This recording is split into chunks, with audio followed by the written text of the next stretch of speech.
Ahojte, teraz by som vám chcel predstaviť kazetový magnetofón Tesla Diamant K203 Stereo. Ako vidíte, je to aj napísané. Získal som ho od jedného pána z Bratislavy. No a skúsime si zapnúť rádio.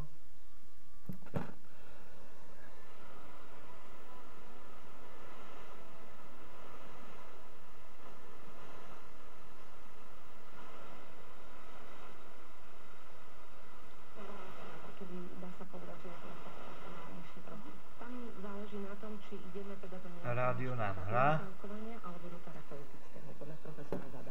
Skúsime si zapnúť kazetu.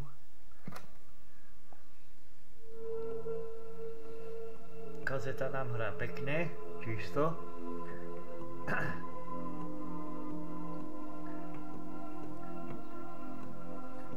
Máme tu aj ovládacie prvky, basy, výšky.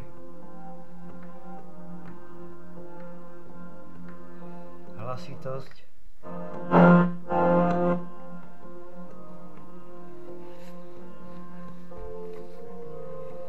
Stop. Pretáčanie dopredu. Pretáčanie dozadu. Nahrávanie. Stredné vlny. Krátke vlny, dlhé vlny. FM a zapínanie AFC-čka. Vzadu máme prípojné konektory na pomocné reproduktory. Potom tu máme dinkolík na nahrávanie alebo prehrávanie. A ešte tu máme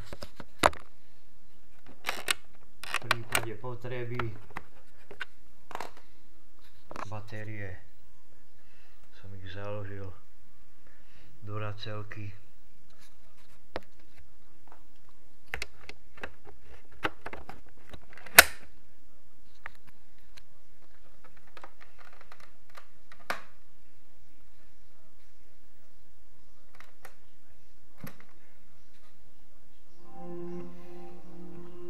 Takže takýto pekný magnetofón vyrábali naši Tesláci v 80. rokoch.